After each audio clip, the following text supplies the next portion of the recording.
Good evening, everybody, and welcome to Backfire Simsport TV. I'm Clyde Whiting, and tonight for your entertainment, we have episode 17 of the V8ESC Backfire podcast. And in the booth with me tonight are the two usual suspects. Two-time champion, Mr. Tony, Am I Blinking Kloosterman. Good evening, Tony. Good evening, everyone. And two-time champion, Mr. Johnny, I Hate Brands Hatch Brandon. Good evening, John. Good evening. And doing the bells and whistles in the background and keeping quiet is our maestro, Mr. Sam Boozin. Good evening, Sam. Good evening, everybody. Okay, let's get this show on the road then, guys. So we've just had an endurance round at Brands Hatch, 90-minute race, classic old school circuit. Most people enjoy it, apart from Johnny. It's one of them tracks that no corner is the same. It's got a bit of everything apart from a decent straight, shall we say. Johnny, I'm going to start with you because you don't like the track, but you had a good result. So, what's it going to take for you to like Brands Hatch? Impossible. I had a good result, I think, because quite a few had a bad result. People had their own issues, so probably helped me. Although I was second on pace anyway, but you can't stay in the place. Yeah, it's not for me, Brands. I don't think the corners are that different. It's just boring for me. So, yeah, evening all, nice and cheery. Okay, so that's the happy part of the show out of the way. Indeed. Tony, so you've had your internet issues. So you decided to start at the back of the grid and came through and nearly got on the podium. So you must be happy with that result. Yeah, I'm very happy with that. To come from the back to fourth was good. It was, I think I was fortunate because a few people had pit lane entry penalties, which are quite severe, and that gifted me a couple of positions. Yeah, that is one of them tracks, isn't it? And one of those pit lane entries that you only have to be slightly over that line and a penalty's coming your way. Oh, it was really severe there. It's really easy, though. Don't go over the line. Do you know what, Johnny? That's exactly what I was going to say. There was a little bit of complaining. But yeah, it's simple, isn't it? Slow down and make sure you get within those white lines. It's like saying I only hit the wall twice and then it destroyed my car. I only tapped it. Well, don't hit the wall. It's exactly the same thing. There's limits there for a reason. So, yeah, might sound unsympathetic, but it will come back and get me at some point, I'm sure. But for the time being, yeah, don't go over the line. There'd be no. From what I saw, my race was a strange one. I didn't get any practice until the day. Tried my heart out in practice and just ended up being really, really slow. So didn't bother qualifying. But I had one of those, I don't know what you call it, moments where sat on the grid, I thought to myself, do you know what? These are the guys I should be beating. I'll make sure I beat them and I won't race anybody else. And I actually stuck to it for the whole race and ended up quite high for me in 13th. My only issue was I totally lost the plot trying to calculate the fuel and basically pitted a lap after Tony did to be on the safe side. So yeah, Tony did help me with that without knowing.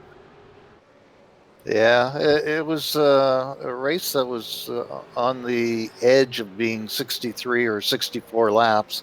And I think if Foggy would have pushed a little harder, maybe he would have made it go 64. Yeah, he could have done. I was begging him not to.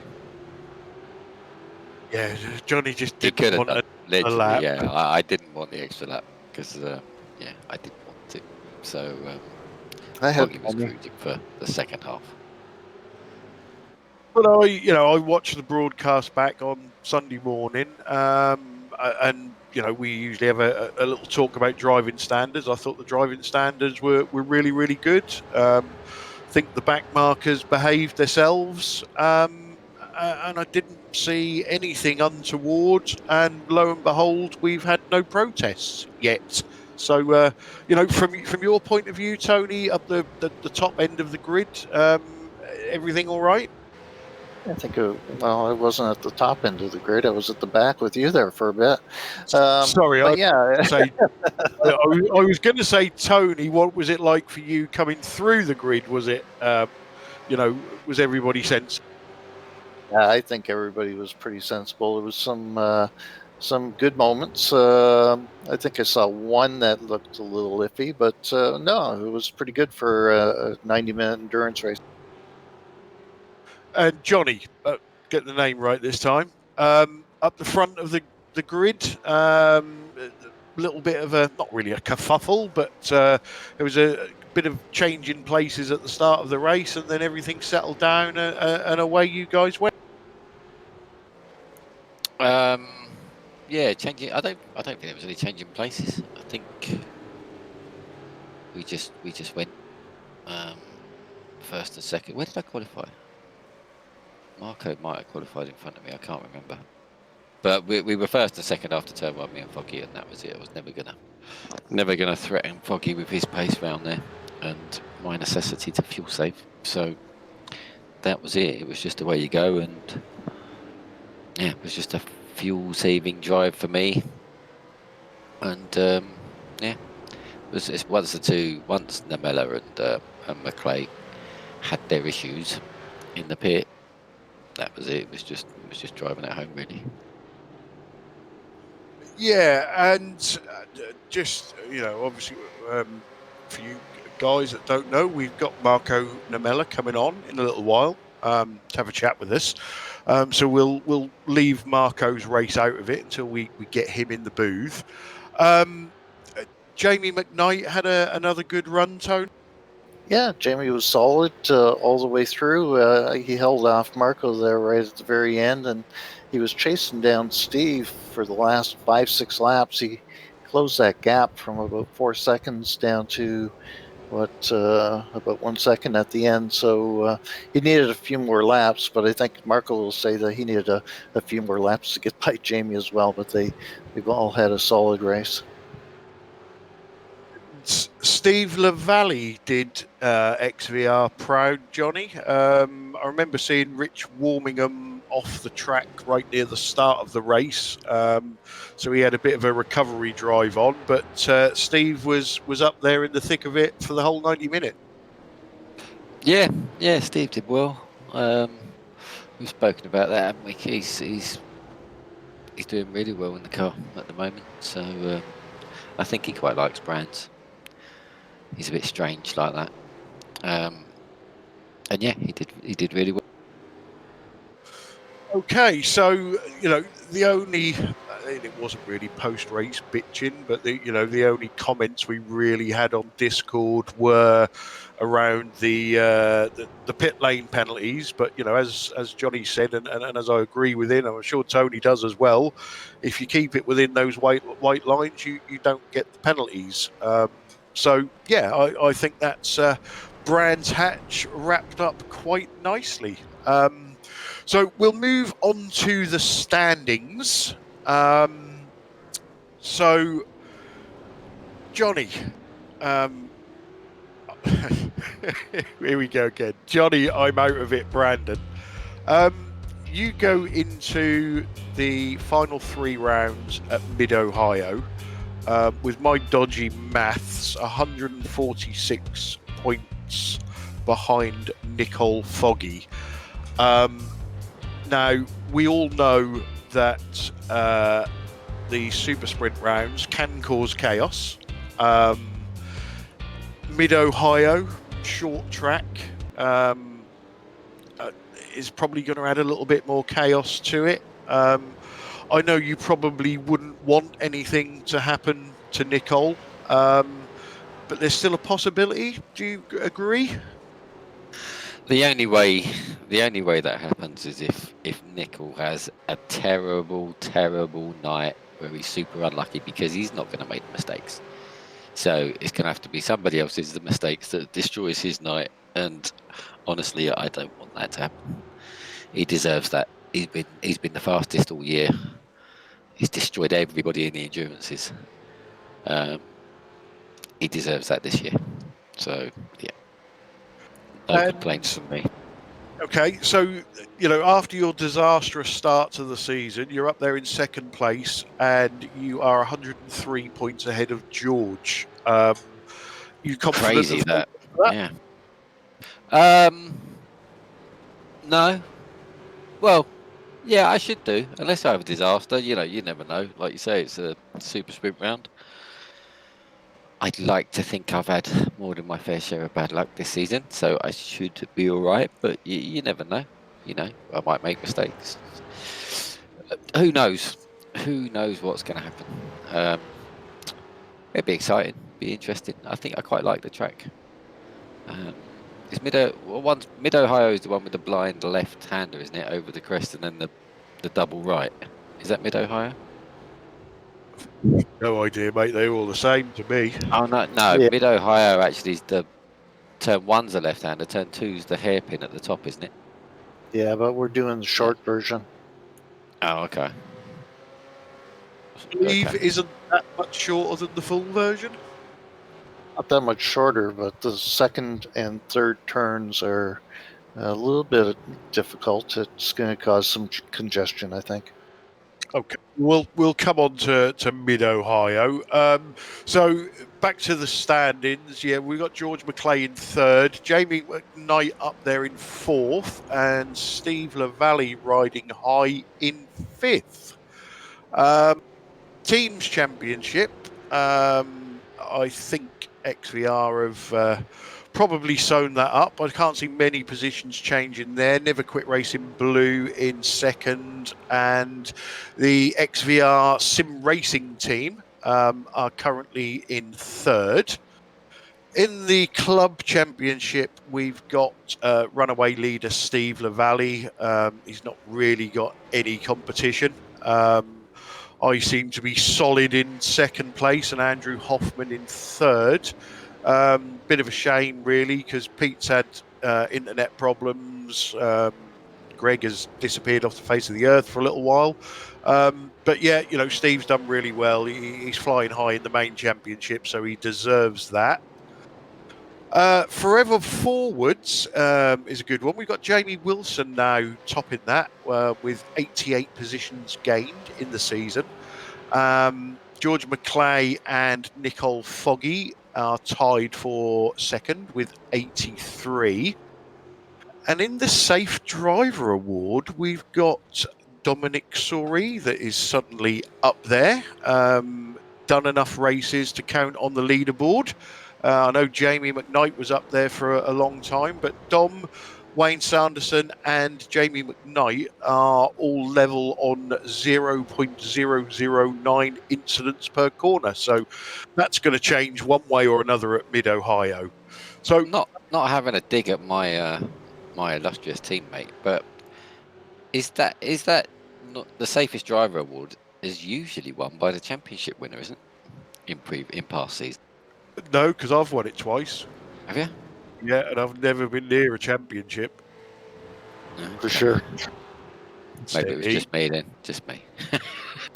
I think you might be right. Over the last few seasons, it has. But at the start, it certainly wasn't. But that's I know it's just a minor championship, but it's still up for grabs between them three. Only takes one of them to have a good 3 races, or good clean 3 races, and the other 2 to not so good. And that could all come tumbling backwards, I suppose. It's a good one to get, that one as well. I think it's the most illustrious trophy on offer, if I'm honest, being a past champion. Anyway, let's put the guys on the spot like we usually do, and we'll start with Tony, because we know Johnny doesn't even think about this until I ask the question, and he sits there going driver of the meeting from Brands Hatch, Tony.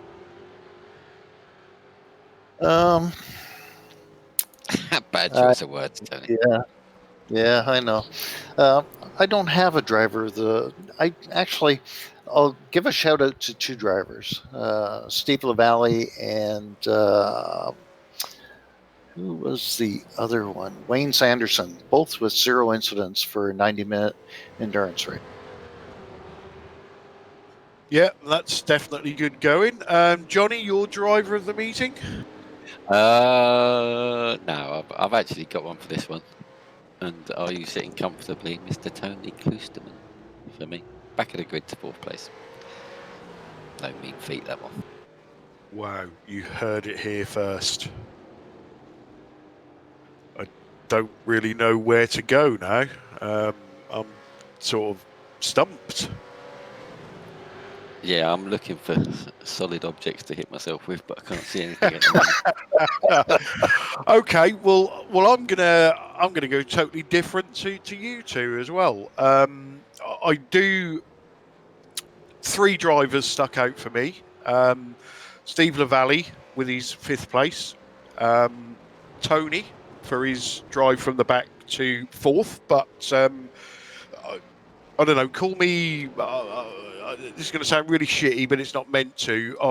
I would expect Tony to do that in a 90-minute race. Especially with his internet connection at the moment, where he can just drive through people and nobody. He just hits that ghost mode button at the moment and just says to everybody. That's right. Yeah, disappear, pass 3 cars, reappear again. Yeah, yeah. So the one that stood out for me is Richard Alsop. He's had pace probably the last 3 or 4 meetings. But to get up there, finish on the podium, and also to beat his hard-charging, super quick teammate, who I know had problems. But yeah, my driver of the meeting will be Richard Alsop this week. I have to say those guys are well in they're in the top bracket now of race winners for me. Nickel, myself, Tony, Chris. It's definitely Marco, Richard. Greg Carr was there in that before he's having a break or wherever he's gone, which is a shame. But those guys are definitely got race winning pace. George McClay, obviously. There's a lot of people now, and they're definitely in that bracket. I don't think there's a lot between Marco and Richard. He's been making the same improvements Marco has. Yeah, good choice. Yeah, I was just when you were saying that, I think, as you said earlier, I think Nicole's been head and shoulders better this season. But there are so many drivers up there now that can win a race at any time. You've got, Nicole and Johnny, you've got Tony and Chris, you've got Marco and Richard, you've got George, you've got Wayne Sanderson is up there. Harold Stadler, if he puts some more time into it again. Even Rich Warmingham, and I think Steve LaValle has probably got a really good chance of winning a race if the cards fall in his favour with the reverse grids next time we race. So I think, going forwards, the competition up the top there is absolutely amazing. I have to agree with you, Clyde. I think that the top group have been getting better and better and bigger as we go along. So, where one time it was maybe 4, 5, 6 drivers, now we got 10, 12 drivers that have got the ability to win races. So it's good for the league to see the progress. Yeah, definitely. Right, guys. So we're now we haven't had a guest driver on for a while. And as we mentioned earlier, we've got Marco Namela in the booth with us. Now, Marco was going to come on and talk to us about his newfound speed and, try and share some secrets with the rest of us. But we're not going to do that anymore because he was absolute rubbish at Brands Hatch. Isn't that right, Marco? Yeah. I need to learn the track before driving it, so yeah. So let's just have a quick recap of your Brands Hatch race. Was it? I'm trying to remember what happened to you. Was it a pit lane penalty that scuffed your race for you? Yeah, pit entry, unsafe pit entry. Okay, so that's enough about Marco's race because I'm sure Marco doesn't really want to talk about Brands Hatch too much. So the burning question, Marco, you haven't been with us very long, and I'm sure you won't mind me saying you was a mid-packer breaking into the top 10 kind of driver. And you've suddenly become one of those drivers that can just pluck a win out of nowhere. And you seem to have dragged your teammate along, Richard Alsop, as well. What can you tell people further down the grid? What is not so much the secret, but what's gained you this speed? Yeah, I think it's like finding my own style. That's a big deal. And like trying to figure out what weaknesses your driving has and just improve those. So it's not. So from your point of view, it's not anything that you're not. It doesn't evolve around the car. It's all about Marco changing what Marco does to suit the car, rather than trying to change the car to suit Marco's drive. Yeah, my like first discovery on my driving style was on Bathurst. I was really reckless, but I actually learned a lot about like controlling the car.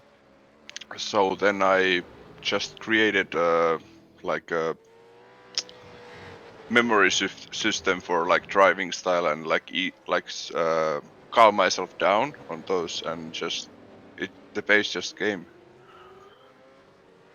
Okay, that's interesting because we've over the years, we've had this conversation quite a lot. I'm sure Tony and Johnny can back me up about the driving style in this car.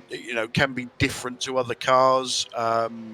Chris Jackson, I know, sort of banged on to me about slow in, fast out, and things like that. So, Tony.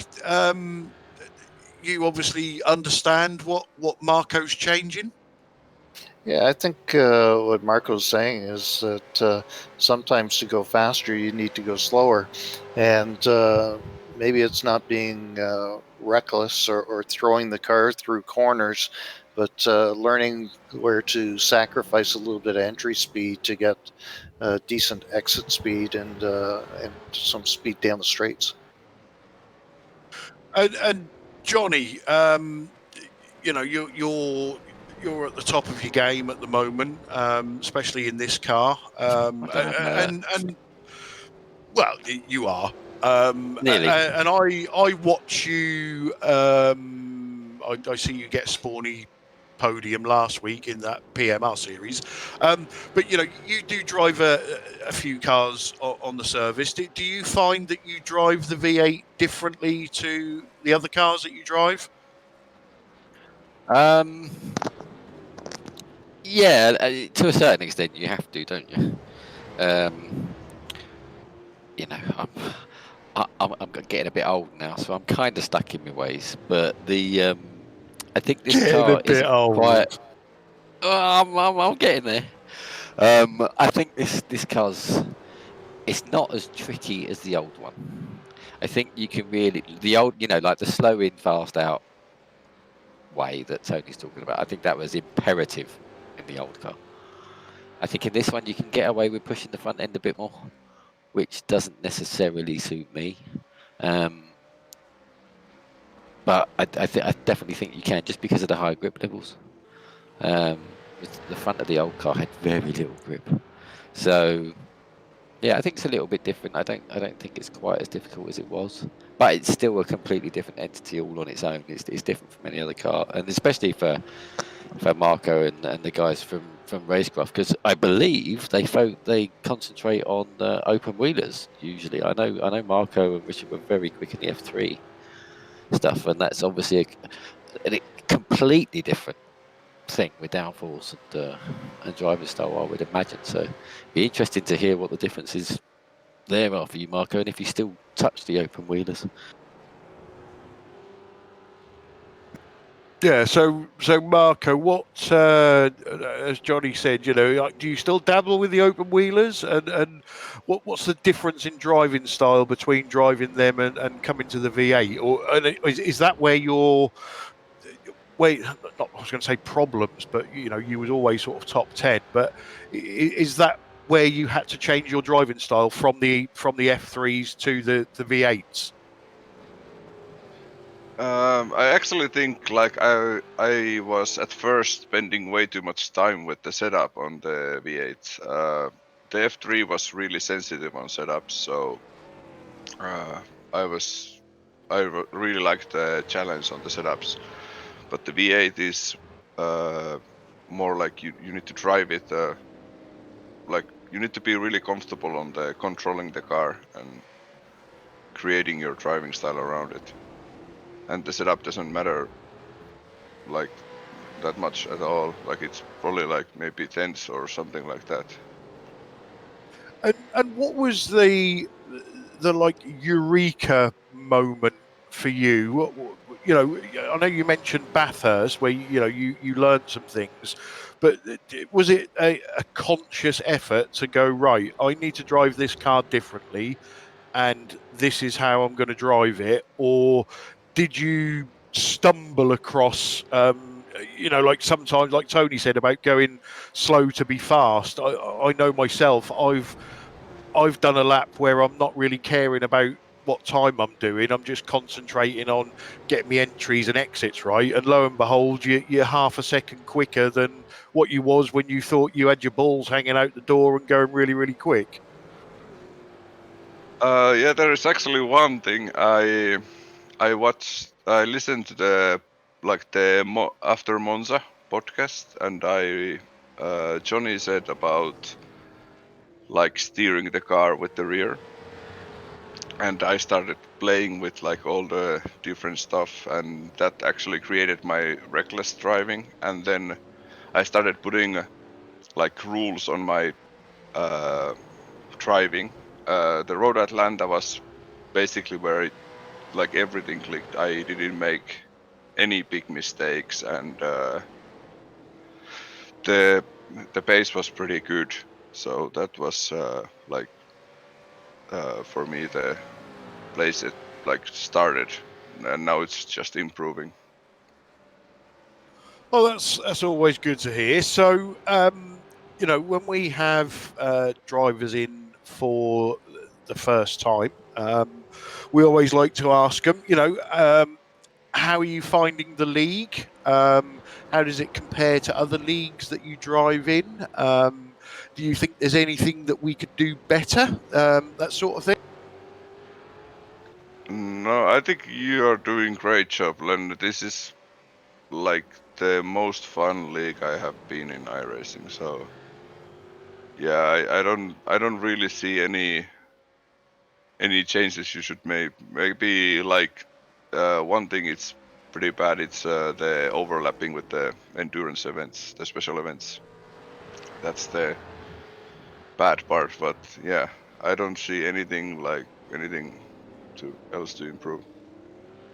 Yeah, in fairness, we have had that overlapping thing before, and it made absolutely no difference to our numbers whatsoever. So, in the end, we sort of took the stance that these are our dates and we'll stick to them, and people can turn up or not. But we have got the drop round in there if if only one of them clash. So.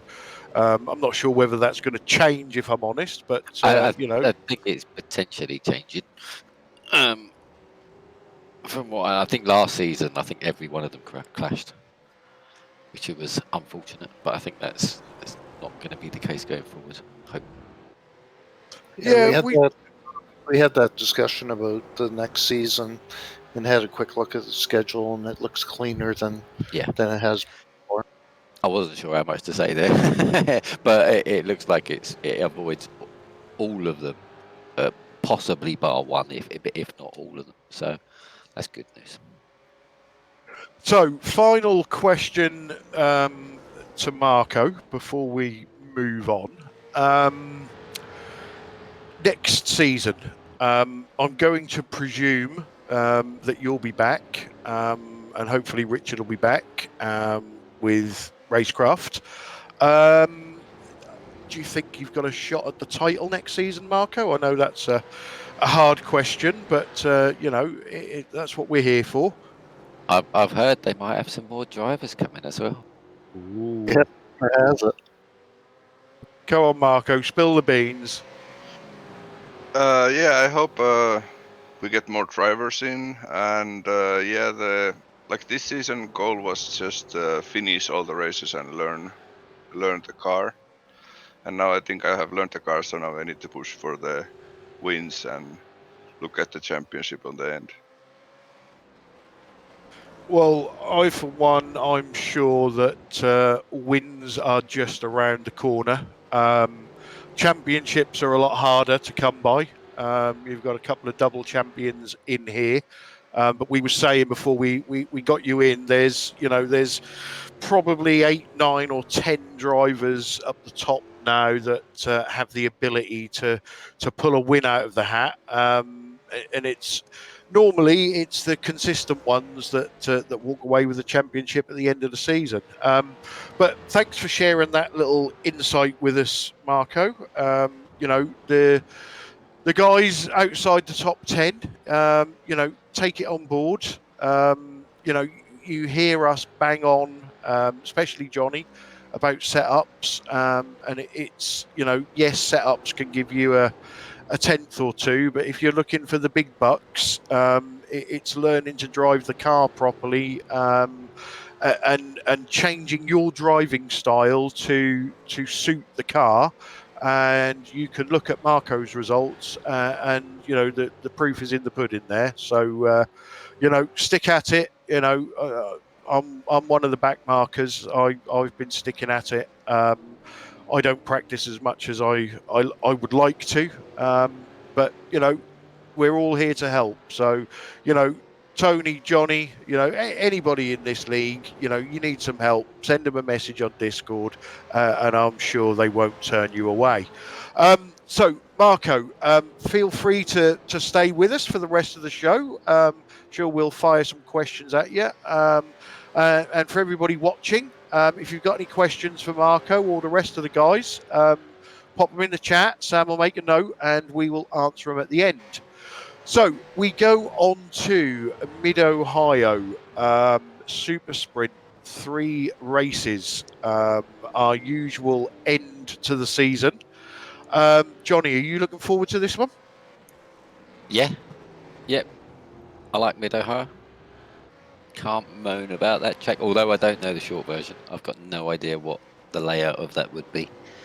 But yeah, I like the sprints. I seem to have been all right in the super sprints. So, yeah, we shall see. And Tony, is it a track that's on your good list or your bad list? I always like Mid-Ohio. I find it's a bit of a rhythm track, especially the back half, the twisty part. And with it being the short version, the entire thing's pretty twisty. So it'll be interesting to see if there's any real passing opportunities. There may be a couple of spots, but it should be a fun race. Even though it's a sprint series, I think the number of laps for each one is fairly high because they're short laps. Yeah, so they are 15-minute races. So yeah, like you say, I think they're definitely under a minute, I believe. Marco, have you managed to get any practice at Mid-Ohio? I actually just bought it, so yeah, I haven't practiced on that track. That's always a good sign, isn't it? So, like I say, the super sprint rounds, you can go hero to zero or zero to hero. Qualifying for the first race tends to see the faster guys up the front. I think this season as well, we've had it where we tend to get one of the faster guys up the front for the second reverse grid race, where they've had an issue in race one. But it's Johnny. It I know people complain about these reverse grids and things like that, but it shakes things up, doesn't it? Yeah, it definitely shakes it up. And I've always liked them. I've never really had that much of an issue with them, I don't think. You know, depending on what you want from the league, but if you want excitement, then they're great. I think it's a lot more difficult with these new cars, like we were talking about the tyre model. I think the pace is a lot closer. There's a lot more quick drivers, so it makes it a lot tougher. But then, by that same token, it probably makes it a lot more entertaining. So, yeah, it is what it is. It's the same for everybody, and yeah, quite looking forward to it. And Tony, I think I'm not a front runner, but if I was a front runner, I would probably bitch and moan about the reverse grids. But for us guys down the back, it does give us a chance to try and lead a few laps or see what it's like racing up the front. Do you enjoy them? Especially when you're towards the back of the grid in maybe race two. Do you enjoy that the thrill of trying to get through people, plotting your route, and hoping people behave themselves? Yeah, I do. I'm not as good at it as Johnny is. He demonstrated at Silverstone just a remarkable first lap there, and if I could do that, I'd be a lot happier. But there's some luck involved. But it is really, really good experience It's all skill. It's good experience for people to be up front leading laps and then contending with the passes afterwards. But I think that as the league matures over the years, there's less incidents, and we've seen that in the last three races. We haven't had one protest in the last three races. I think everybody got out of their system early, and hopefully next year. We continue to improve. And Marco, how have you found? I can't remember if you must have done super sprint rounds with us this season. How have you found them? Do you prefer the straight qualifying and being quick and being up the front, or do you enjoy that thrill of trying to come through the pack? Yeah, I like the super sprints. It's fun. It's also it's a learning. Driving against people with a different pace, you need to just be more aware, and it just improves you as a driver too. So yeah, I like those two. Okay, so that will be rounds 18, 19, and 20. The end of season 8. That means we've been going for 4 years. Where has the time gone? I think the other thing with the super sprint. Sorry, just one last thing. No, go on. Is there's no with this new tyre model and everything. There's no need to worry about the fuel saving. There's no need to worry about the tyres. You can just go, and I like that.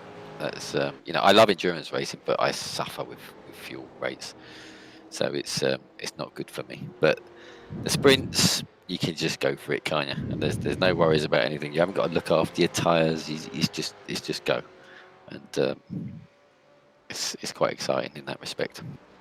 Yeah, totally agree with you. Right, let's move on, guys. Next section we usually have is iRacing news, and again, from my side, I am hearing diddly squat. I'm not hearing new tracks apart from that Wilkesboro thing that they've resurrected from the dead. There's a little rumor going around about a BMW GT4, but again, I think it might just be a rumor. Tony, No, you that's around. you sorry. heard anything? Oh, go on, Johnny. You start with you. Sorry, Tony. No, I think the GT4 BMW has been talked about from when they released the Porsche, so I'm pretty sure that is coming. It's just a question of when. Not just you know, No, I'm the pretty Porsche sure has that been is coming. released, so we're hoping that they Nah, do a BMW. I think they've already got the permission, and I think that's well underway, from what I heard. And then the only other thing I saw somewhere, I don't know how much truth's in it. Maybe Tony might be able to enlighten us because he's a lot more informed than me. But they might be trying to think of the name of the track. What's the track that they didn't do anything on the outside of it? Long Beach. Yeah, apparently they're finishing that, or it's pretty much done. Oh, I do So hope that'd be that's interesting. true. It appears to be. Tony Gardner referenced it a few days ago. And then Greg West, who's another iRacing developer, got in the middle of one of the discussion threads and said, definitely not June build. And so he didn't say definitely not, period. He just said definitely not June build, but the rumors are rampant that Long Beach is complete or will be completed. So we may see it in September, which would be neat. Yeah, I do hope that's true. We did do a league race there, didn't we, a couple of seasons ago? That was a fantastic track. It just looked really crap on the broadcast because it wasn't finished. Maybe we need to think about putting a placeholder in for the last half of the next season. Yeah, possibly. The other thing is, I heard it wasn't finished because it was going to be so demanding on the PC that they didn't bother finishing it. I don't know how much truth there was in that. But then if they do finish it, how demanding is it going to be, and is it going to run smoothly? That's the next question. Can't be much worse than Nürburgring. Yeah, well, you wouldn't have thought so. I don't know. I don't think I've ever completed a lap. It's probably more just the detail on the screen at any one time, though, isn't it? That's the issue, rather than the length.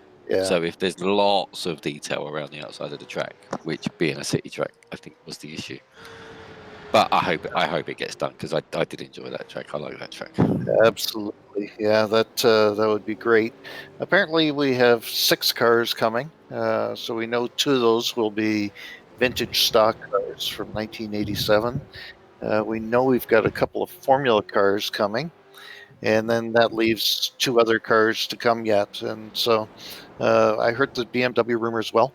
And then the last car, who knows? There was some discussion about maybe a vintage kart track to be released around the same time as Long Beach. So that was kind of neat too. When you say kart track, you're talking about the IndyCar kart series. Yeah, I'm sorry. IndyCar vintage 1990s, something like that.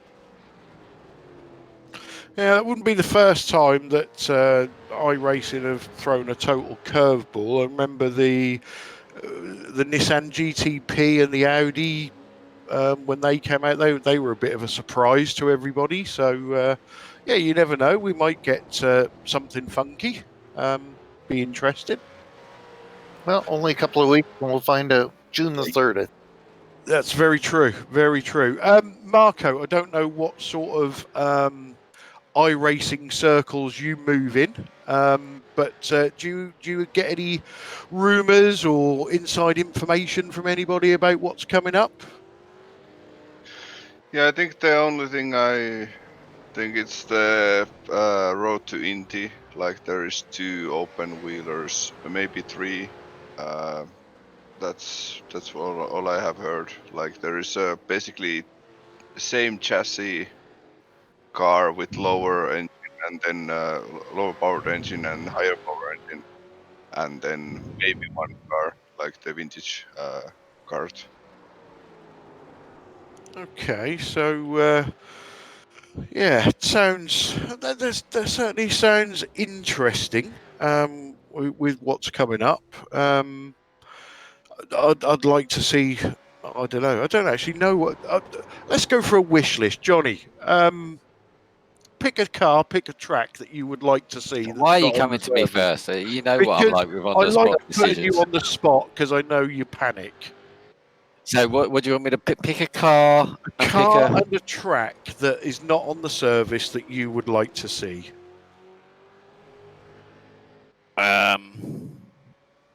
What's the track in is it near Hong Kong? What's that road? Macau.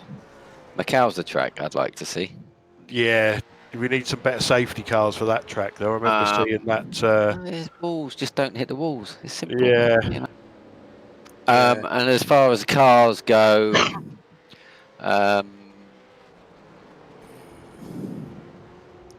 probably just to be wild and wacky, I would like to see either retro British touring cars or retro DTM cars. Yeah, that's I fair think enough. they'd be amazing. Yeah. Yeah, I'm not a high speed freak. I'm more of a racing freak, and yeah, I'd love them. I'd love either retro, you know, like the older Audis or the Primera sort of era, the Mondeos, and Cosworth. the Cosworths. That's a little bit earlier, Whoa. but like the Laguna and the Mondeos and that Yeah, sort of period. You know, no, I'd be anything happy with that. Yeah. between those, the Cosworth, the Cavaliers, anything like that would be good, but they'd need to come out with a few of them, so highly unlikely. And DTM, but I'd rather the old DTM because they're super high grip, aren't they? So the old DTM. Yeah, they're like spaceships now, aren't they? Yeah, you know, like the old 3 Series BMWs, the old 190 Mercedes. That would be cool. I can see that. Come on then, Tony. Let's put you on the spot. Pick a car, pick a track. I'm on the same page as Johnny. I'd like to see a street course. So there's lots of good ones out there.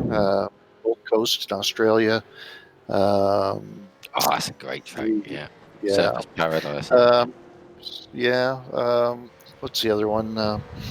St. Petersburg in Florida, and Toronto. So there's 3 street circuits there. I really like to see more of those.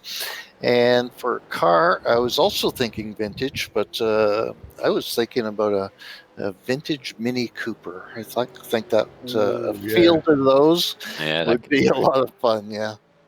Yeah, that's good. What about you, Marco? Is there a track and a car that you'd like to see on the service? I got a lot of cars I would like to see. Like pick one.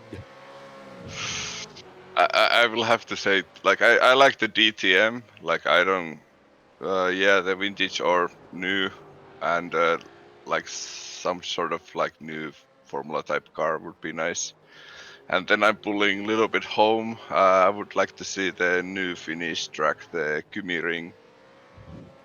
Oh, that would be so. The Kymi Ring, is that what they've called it? The Finnish track. Kumi.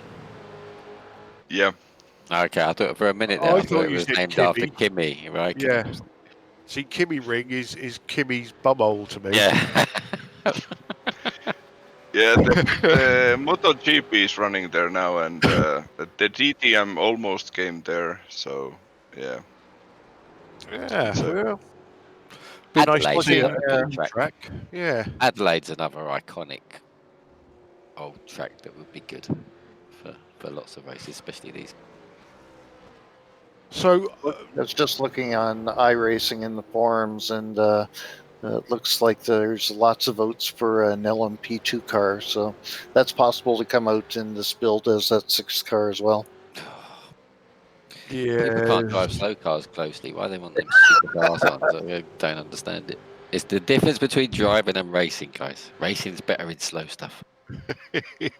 Well, I really like all the suggestions so far, especially Tony's mini suggestion. It wouldn't have to be retro Mini Coopers for me. I'm quite happy with the new ones. I've got one in real life, so I know how much fun they are. They're owned by BMW, aren't they? So it's they are, a possibility if they're bringing some BMWs to the service.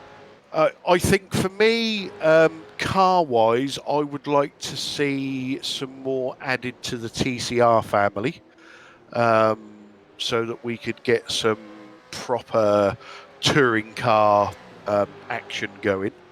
And tracks, I'm sort of torn. I hate it, but I love it. Monte Carlo. But I think I really, because of my love of the V8 supercars, I really want some more Australian tracks. And the only race I've ever won in a V8 online racing was on R Factor 2 at Ipswich. I think it's got another name. I'm sure somebody will pop it on the chat for us, but that's a cracking little track. But yeah, that was unexpected and fun, guys. I enjoyed that. Anybody else got any suggestions? Get them on the chat, and we'll send Tony off to the iRacing gods with a shopping list and see what we can come up with. We'll have to get through COVID before they're able to travel and well, do yeah. any scans. Yeah. Well, they could send the scanners, couldn't they, to the countries, and we could do them ourselves. So, you know. Sure. It would be great with all the impetus of the V8 stuff going on with the supercar series, that they're a pretty commonsensical country, Australia. And I would have thought if they want it done, it would be quite easy to, you know, they wouldn't be all about the money, put it that way, like they seem to be over here. If they said, look, we want to do a load of tracks, they could probably get it done quite easily. So it would be great if they did, because there's some great tracks on that calendar. Yeah, most definitely. Right, so my little section about league news. So it's not really a great deal to talk about. We're going to do the schedule reveal in a minute. Something I want to ask all three of you, and I'm going to start with Tony. The official Friday night slot that we've started to broadcast, we've seen the numbers pick up. Not that I'm going to claim credit for it, but we've seen some new drivers turn up. We've also had a couple of those new drivers that have applied to join the league as well. So in the world of a European official time slot, it seems to be going quite well. Would you agree? I think Tony? so. I'd agree for sure. I think that the broadcast adds something to it. We've chatted it up a little bit in the forums, and the racing's been pretty decent. So hopefully it continues that way. We're on the verge of splitting, so that's really good. And we can watch it lens a popular track. We should have a good number of people out this time.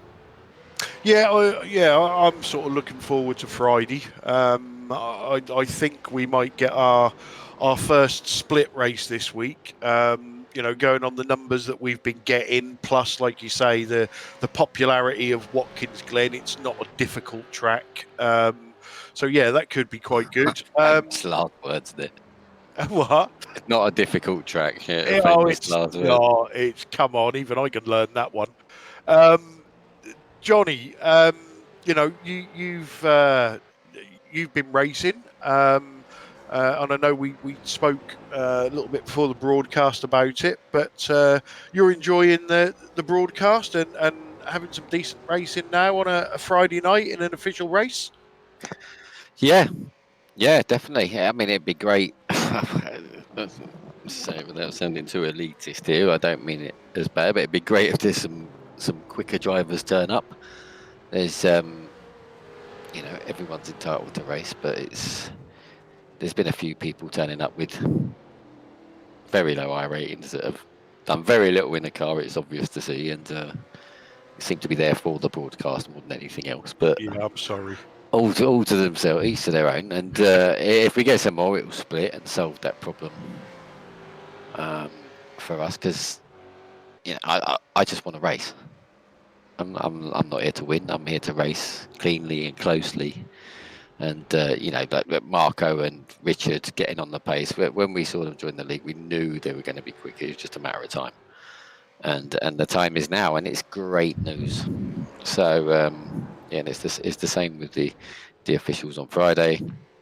Anybody that comes in that's fast, it's amazing. we've had some really great racing, and people have been really clean as well. It's not been your usual official carnage like some other series. It seems to be really respectful as well, including the slower drivers I've just moaned and bitched about. That they've been great. So yeah, it's brilliant. Enjoying it. It's just getting a bit tougher than we expected it to be at the moment. Yeah, we just saying about the driving standards. We harped on a hell of a lot on last Friday about the standards of driving and how good they were for an official series where you do normally get a lot of carnage the first couple of laps and then everything calms down. So yeah, we was impressed with that. I think it's great for the fact that you as broadcasters actually point that out as well, because there's some other broadcasters, even when it's good standards or bad standards, they'll dance around those issues, and it's something that winds me up about broadcast sometimes. I'd rather they just say it as it is. There's nothing personal going on, and you guys do that really well, and I think people appreciate that, and that's having an effect. They don't want to be the ones to be called out as such, or pointed out is probably a better term, for doing something wrong, and they like to be pointed out for doing something good, as we all do, and I think that's also having a bit of a reward in the actual races. Yeah, we sort of look at it as credit where credit's due, and luckily with our broadcast, we're just four cranky blokes that enjoy doing it, and we say it as it is. We're not always going to get it right, and we may upset people along the way, but that's the way it is. Marco, how are you enjoying the strength of field races on a Friday night? Yeah, I like it. It's easily the cleanest official races you can have in iRacing, and yeah, I like that also. Like, you're not softening up all the mistakes and stuff like that. And for this week, I hope we have 5 RKE guys coming in. So Ooh. Back in the field. yeah, Oh my yeah. God! I'll Bit of a be takeover. back in a minute. I just need to phone Foggy. Organise a practice.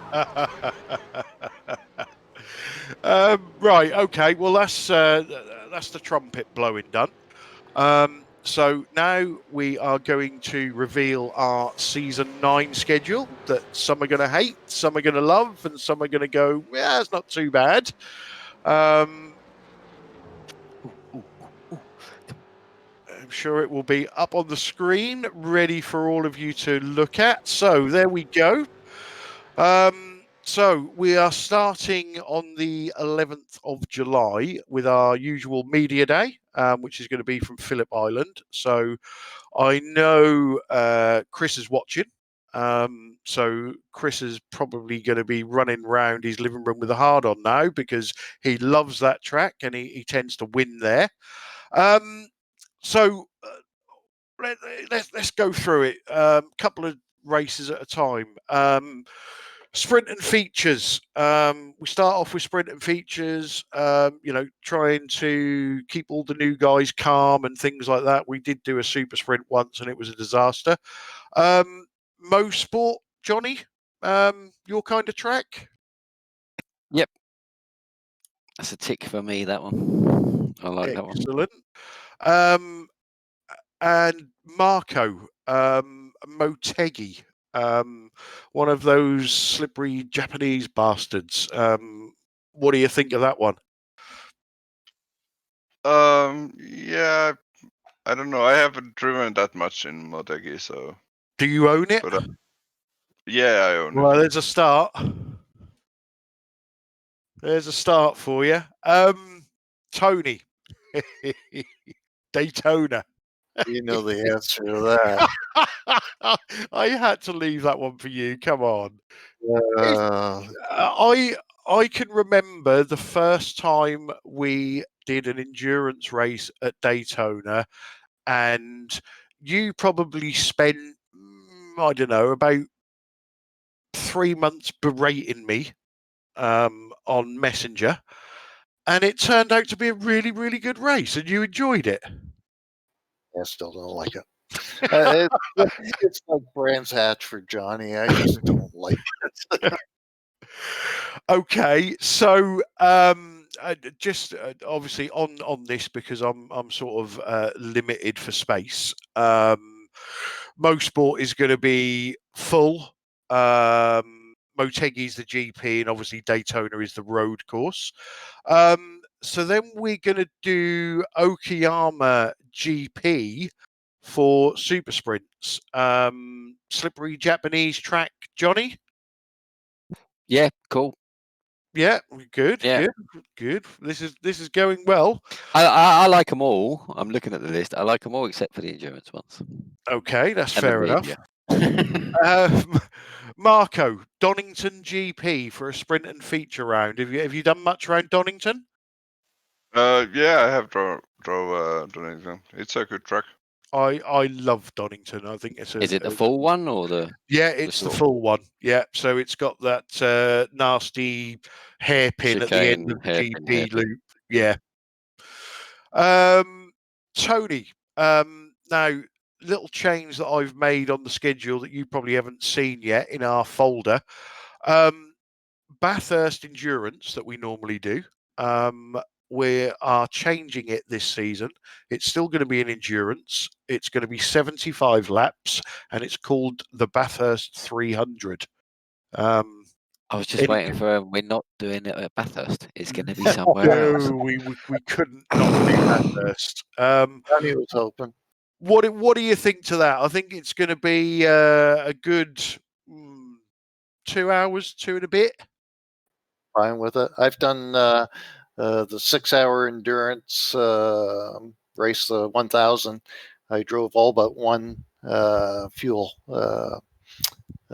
stop. So that's about 5 hours, I think. So 2 hours should be a breeze.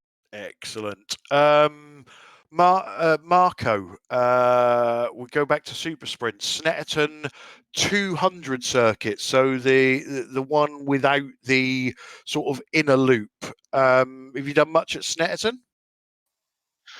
Not much in iRacing, but be kind, because that's my local track. I actually liked Snetterton. Ah, so, that's good. Yeah. That's good. I must admit, I do like the 200 circuit better than the 300. I think they ruined the track when they put that the inner loops in, but no, 300's better. No, I don't think so. I don't think it's just straights with a cut with the bomb hole. Yeah, the chicane. That's it. The 200. It's good. I like use that for a placeholder for Long Beach. No. I think the next one should be used as a placeholder for Long Beach. Dakota's one of the best ones on there. You're joking. It has got one of the best be tracks on iRacing. Crappiest track ever. No, one of the best. Right, come on, guys on the chat, stick up for me here. Who's right? Is it one of the best or is it the worst? What track are we talking about? Snetterton? Circuit of the Americas. West. Oh, the West course is good. What's the West course? Why are we doing full courses? Do the full courses. No. No, we like to mix it up. The Dakota West course is fun.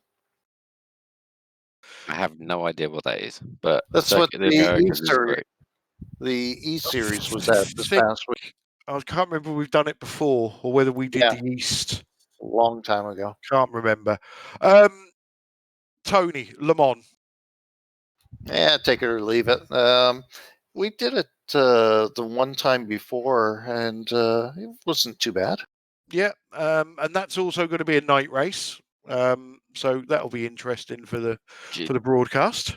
You know what? That's probably the only track that I think the short version is better than the long version. Really? It gets a bit boring, doesn't it? The long one. It's great, but I actually like driving it because you get a rest. The short one's great. The short track's good. Yeah, I like that, and it's not used enough, I think.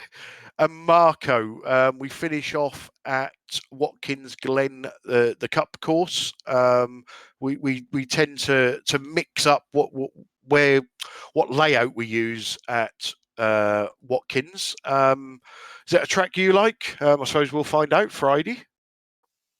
Yeah, it's like it's looks simple, but it's like if you make a mistake, you lose so much time every time. But it's a challenging track. Excellent. And then obviously intermingled with them, we've still got the Endurance Cup going on. So July, we're at Road America, August, Silverstone, September, Imola, October, Barcelona.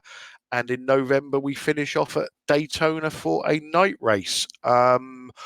I've provisionally booked the 12th of December for the Christmas Race of Champions. So we will be opening up, I know it's many, many months from Christmas, but we will be opening up a discussion thread to see what deviousness we can come up with this Christmas and how we can ruin everybody's night and make sure they get drunk. So that should be good. So, on the whole, guys, I'll start with you, Johnny. Excited about the schedule, not looking forward to it, or just about okay? Just about okay, if I'm being honest. I mean, the That's racing will all be we great expect wherever from we you. go. The racing will be great wherever we go because it's about the drivers more than the tracks. I was hoping for some more, what should we say, obscure tracks to be thrown in there, like the oval road courses and just the tracks that are never used. Whereas, yeah, I know where you go for what you go for on the endurances and the Bathurst and I don't expect them to be We removed, but it's what yeah, I'm like. I'm just we have in the past discussed some of the oval tracks that have road courses, but the biggest trouble we've got is getting people to buy the tracks for that they probably will never ever race again. I think that's one of the reasons we've sort of kept away from it. Although we have done Charlotte Roval, and I did want it on the schedule for next season, but I was voted out by seniority. So yeah, that'll be on for season 10 though. Tony, what do you think of the schedule? Yeah, I'm reasonably happy with it. I'd like to, as Johnny says, some different tracks. Unfortunately, we designed the schedule based on the number of pit stalls that are available, and there's a couple of tracks that just don't have enough pit stalls that I'd love to. don't they double you up though? I even Yeah, wouldn't be able to run an endurance race with a pit stop or even the when you burn. double them up, they're short. But as happens every season, we have 60 people sign up and 30 people race. So maybe that shouldn't be a Yeah, consideration. exactly. I don't know. Yeah. And I remember we used to do the BSR TCR series. They'd have 60 sign up all the time, and normally over 50 turn up. And there were very few tracks that wouldn't accept it because there was no pit stops. It wasn't really an issue. If you were in the pits, you're sharing a pit with somebody else. But you had no need to go in the pit unless you were joining the room. So maybe something to think about. Yeah, it's maybe something we can maybe look at them for the super sprint rounds where you shouldn't need to pit. That's something to look at in the I future. think they Definitely. used to do 36 races throughout the year, 36 weeks, and I think it was a different track every week.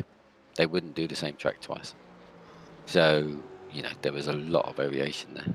And you'd go to all these ovals and things like that. But yeah, so I think it can be done. That's the point. Okie dokie. Marco, now you've had a look at the schedule. You going to be number one next season?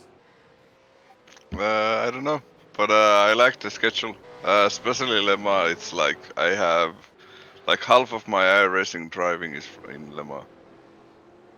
Okay, so Definitely need to change them on. the Yeah, we'll be challenge changing is that. made. So Marco's going to be the man to beat at Le Mans. Right, so guys, that is our schedule for season 9. The only other thing I've got on the league news, which I'm going to mention again because they are our fantastic sponsors, is the Racetech Sim rigs that they're now doing. I see they had a basic one out. They've taken suggestions from people, and they're now doing more bits and pieces for them to make them more adjustable and stuff like that. So anybody that's in the market for a new sim rig, please go and check them out. Mention the league. I'm not saying you'll get any money off. They might charge you extra, but you never know your luck. I think I saw Greg Murphy using one in the V8 Superstars broadcast this morning. Excellent. He definitely had Racetech on the seat. Anyway, it was definitely a Racetech seat. I'm assuming it was a rig. Yeah. I must admit I haven't seen it, so but I'll probably have a look at it. But they look good. They look sturdy.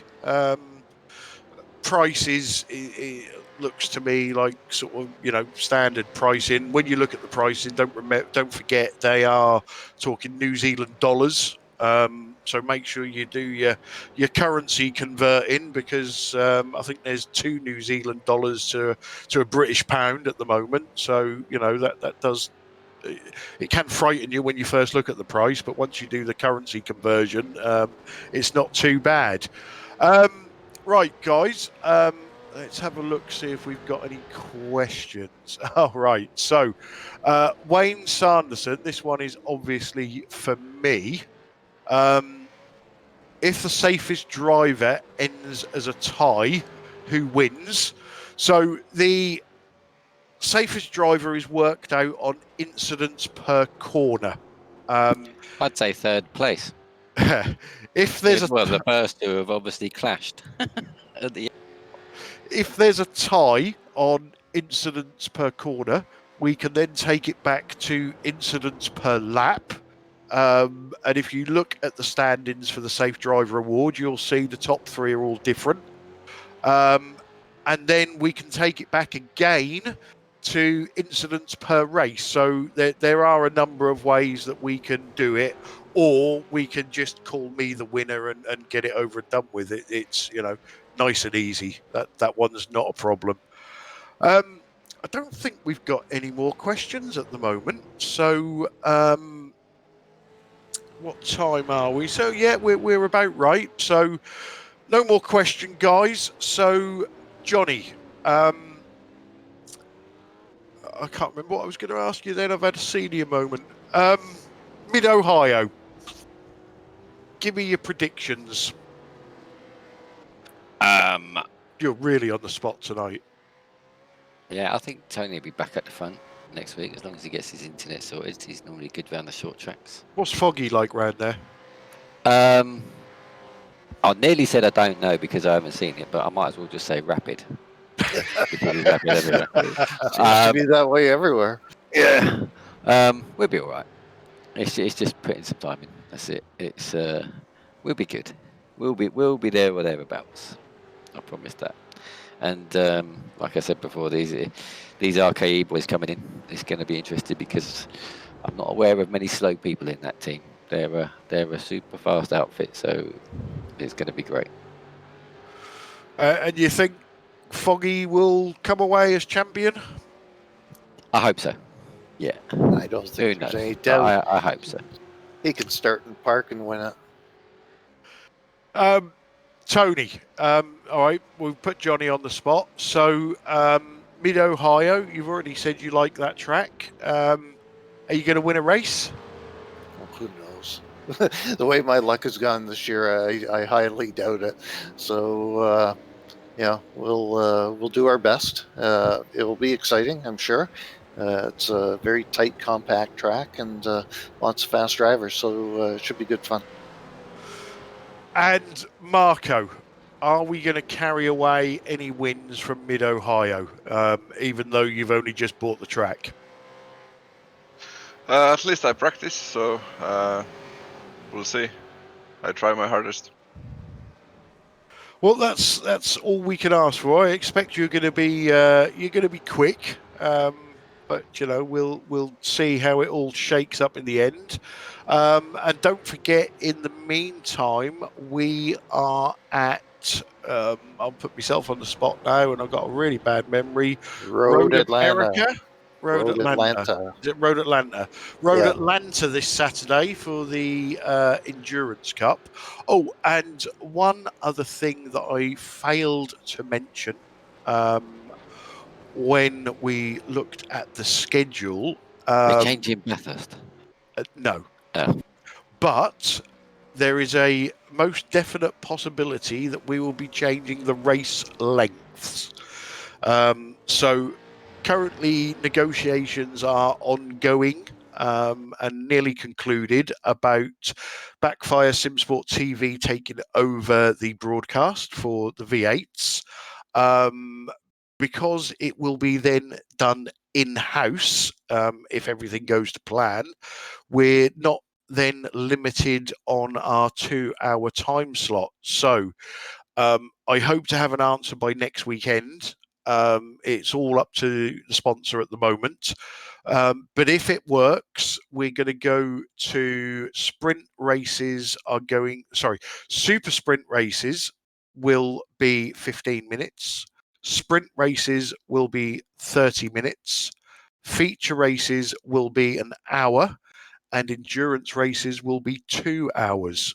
That was just popped up in my head then. So we'll wait and see. Nice. And as soon as we can announce, if we can announce, we will announce. One last suggestion: that Bathurst could be a pair driver event and a longer event.